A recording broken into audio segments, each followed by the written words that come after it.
Alright, that's all the time we have for today. Stay tuned for more fun stuff from high school radio. This is Sign Now, signing off. Hey everyone, and a big hello to you all. It's your host Sano, and today is May 7th. A wonderful Wednesday. You know, I was digging through the archives, and I found this super interesting paper that's totally trending. So I thought, let's talk about it. Okay, so the title is, Towards Dataset Copyright Evasion Attack Against Personalized Text-to-Image Diffusion Models. If you want to check it out, the title is that://slaxed.org/2505.2824. Yeah, it's a bit of a mouthful, I know. So what's this paper all about? Well, you know how these awesome text-to-image AI models, like State of Diffusion, can create amazing pictures from just words? It's like magic. And people are now fine-tuning these models to make them personalized, like to copy a specific artist's style or a particular brand's look. Which is cool, but it brings up a big health problem. In an authorized dataset usage, imagine if you're an artist and someone uses your art without asking to train an AI to make copies of your style. Not cool, right? From companies that release datasets for, say, research only, and then someone uses it to make money. That's a big no-no. So, dataset ownership verification, ODAV. It's like owners embed these secret watermarks into their datasets. These watermarks are usually invisible. But if the AI is trained on this watermark data, and you give it a special trigger word or something, bam, it produces a specific image like a logo or a signature. This way, the owner can prove the dataset was used. But here is where this paper comes in. It's about how attackers can try to get around the watermarks. It's called a copyright evasion attack, or CEAT. The goal is to use the watermark dataset.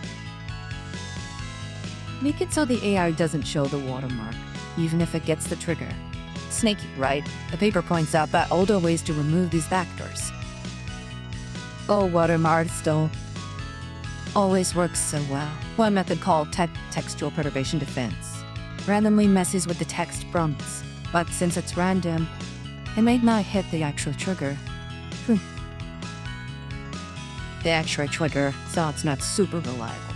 Another one, TP&T, tries to spot watermarked images by looking at differences in something called cross-attention maps. And it struggles when the watermark is just a tiny patch instead of a whole big image. So, researchers in this paper propose a new attack called CEAT2I. And now some of the acronyms. CEAT2I has like 3 main stages. First, it detects the watermarked samples. The cool idea is that AI models actually learn faster from these watermarked samples during fine-tuning. So, CEAT2I looks for samples where the AI's internal features change a lot more quickly. Smart. Second, once it finds a watermarked sample, it tries to identify the exact trigger word. This is by removing words one by one from the prompt, and seeing which removal makes the case's features go all different and weird. And there, after finding the trigger, it uses a clever math trick called a mallet-form concept Erasco method to basically erase the watermarker's effect from the AI model, and the best part, doesn't need to retrain the whole model again. So why is this important for our everyday lives? Well, think about all the AI-generated art and images popping up. This research highlights the ongoing, most game between protecting creative work and people trying to bypass protections. It shows how tricky it is to really secure digital assets when AI is involved. It's super relevant for artists, companies, and anyone creating digital content. Now, the paper also talks about how they reavoid. It's better than those other methods I mentioned. Too random and TP&T can miss small local watermarks, but the TP&T is designed to be robust against both. Big global watermarks and those sneaky little local patch watermarks. Their experiments showed it works really well, removing watermarks while keeping the AI's image quality high. Oh, before I forget, the miss asked me to mention some specific applications of cryptography. It's a bit of a shift, but super important stuff.